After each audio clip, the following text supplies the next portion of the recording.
नमस्कार साथियों, स्वागत है आपका हमारे YouTube चैनल में। आप राजस्थान के किस जगह से समाचार सुन रही हैं, कृपया कमेंट बॉक्स में लिखकर हमें जरूर बताएं। सीएम भजनलाल शर्मा ने पीएम सम्मान निधि और सामाजिक सुरक्षा पेंशन बढ़ाई, जानिए 4 बड़ी घोषणाएं।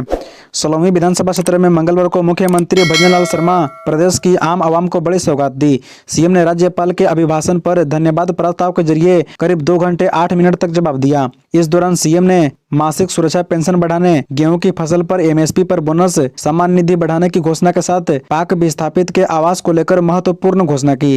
राजस्थान के सीएम भजनलाल शर्मा ने पीएम सम्मान निधि और सामाजिक सुरक्षा पेंशन बढ़ाने की घोषणा की।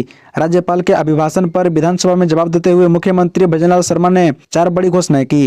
राज्य सरकार ने किसानों को दी जाने वाली पीएम सम्मान निधि, सामाजिक सुरक्षा पेंशन और गेहूं पर बोनस में बढ़ोतरी की है। भजनलाल सरकार ने जमकर कांग्रेस की खिंचाई, कहा न पर्ची की न खर्ची की, यह धरती पुत्रों की सरकार है। मुख्यमंत्री भजनलाल शर्मा ने 31 जनवरी को कांग्रेस की जमकर खिंचाई की। राजस्थान विधानसभा में राज्यपाल के अभिभाषण पर वाद विवाद के बाद सरकार की ओर से उत्तर दिए जाने के दौरान सीएम भजनलाल शर्मा ने पूरे 2 घंटे 10 मिनट यानी 130 मिनट तक अपना संबोधन दिया। इन 130 मिनट में से 90 मिनट वे कांग्रेस पर गरजते हुए सियासी प्रहार करते रहे। उन्होंने कहा कि यह सरकार न तो पर्ची की है न खर्ची की है, यह तो धरती पुत्रों की सरकार है। सीएम भजनलाल शर्मा ने कांग्रेस पर गरजते हुए कहा कि कांग्रेस के राज में तो काम कराने की प्रीपेड सेवा लागू थी, जितने पैसे डाली उतने दिन काम होता था।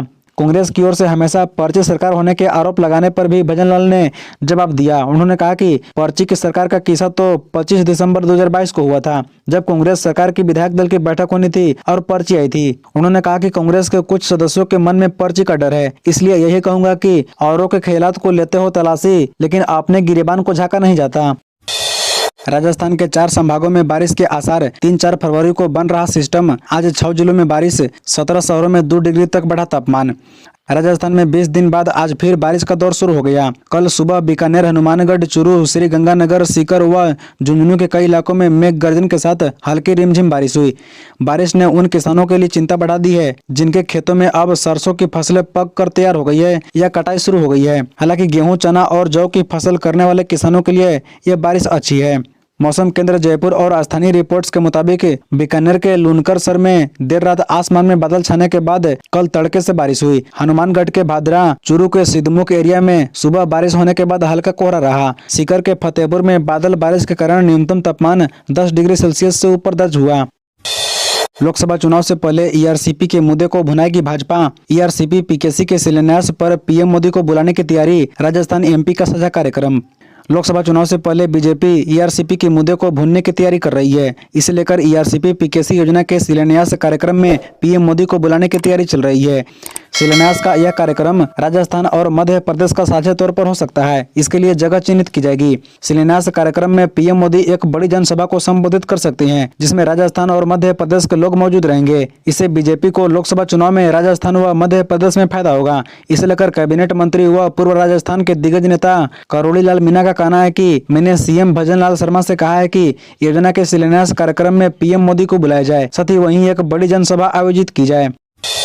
प्रशासनिक सुधार विभाग की टीमों ने किया निरीक्षण। कवांटिया हॉस्पिटल, आरटीओ, नगर निगम ऑफिस में देखे हाजिरी रजिस्टर, लोगों से लिया फीडबैक। सरकारी ऑफिसों में कर्मचारियों, अधिकारियों के लेट लपेटी के धर्रे को सुधारने के लिए सरकार ने अब सख्ती शुरू कर दी है। मुख्य सचिव सुधांशु पंत के औचक निरीक्षण के बाद अब प्रशासनिक सुधार विभाग की टीम ने जयपुर शहर में अलग अलग सरकारी दफ्तरों में औचक निरीक्षण करके कर्मचारियों, अधिकारियों की उपस्थिति देखी। एआरडी की अलग अलग टीमों ने बुधवार को नगर निगम हेरिटेज के सिविल लाइंस जोन ऑफिस के साथ कवांटिया हॉस्पिटल, विद्याधर नगर स्थित आरटीओ, जलदाय विभाग के ऑफिस समेत अन्य दफ्तरों का निरीक्षण किया। पूर्व सांसद एक्सीडेंट, 200 के स्पीड में थी कार, एक्सप्रेसवे पर अनियंत्रित होकर 30 मीटर दूर दीवार से टकराई। पूर्व विदेश मंत्री जसवंत सिंह के बेटे पूर्व सांसद मनवेंद्र सिंह के परिवार के एक्सीडेंट का लाइव वीडियो सामने आया है। बताया जा रहा है कि उनकी कार की स्पीड 200 किलोमीटर प्रति घंटे थी। मंगलवार शाम को हुए इस हादसे में मनवेंद्र सिंह की पत्नी चित्रा सिंह की मौत हो गई थी। वहीं मनवेंद्र सिंह, उनका बेटा हमीर सिंह और ड्राइवर घायल हो गए थे। मंगलवार देर रात को इलाज के लिए घायलों को गुरुग्राम रेफर किया गया है। एक्सीडेंट के फुटेज से साफ नजर आ रहा है कि तेज गति में चल रही कार एक्सप्रेसवे के नीचे उतर गई और डिवाइडर पर बने अंडरपास की दीवार से टकरा गई। कार एक्सप्रेसवे से नीचे क्यों उतरी, इस सवाल का जवाब फिलहाल नहीं मिल पाया है। वीडियो में यह साफ हो रहा है कि एक्सप्रेसवे पर कार की किसी वाहन या जानवर से टक्कर नहीं हुई थी, इसलिए अंदाजा लगाया जा रहा है कि ड्राइवर ने कार को कंट्रोल खो दिया था। हादसा मंगलवार शाम 5 बजे दिल्ली मुंबई एक्सप्रेसवे से सटे सरगन के खुशपुरी गांव के पास हुआ था। मनवेंद्र सिंह के सियासी सफर में भी बराबर की भागीदार थी चित्रा सिंह, घूंघट में भी विरोधियों पर पड़ती थी भारी।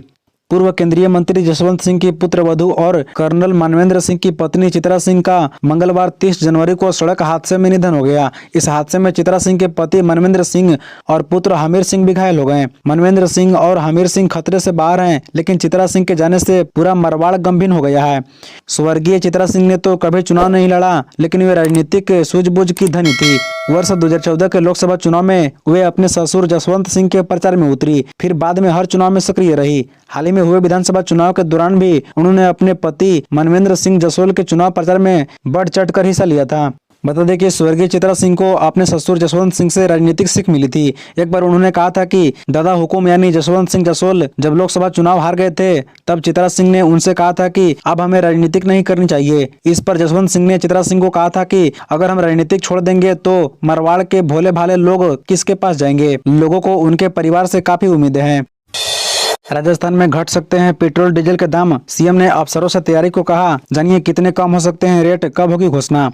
भजन लाल सरकार जल्द ही पेट्रोल व डीजल के दाम घटा सकती है। सूत्रों के अनुसार राजस्थान में पेट्रोल व डीजल के दाम 2 से 9 रुपए घटा जा सकते हैं। यह कमी केंद्र व राज्य सरकार दोनों मिलकर करेंगे।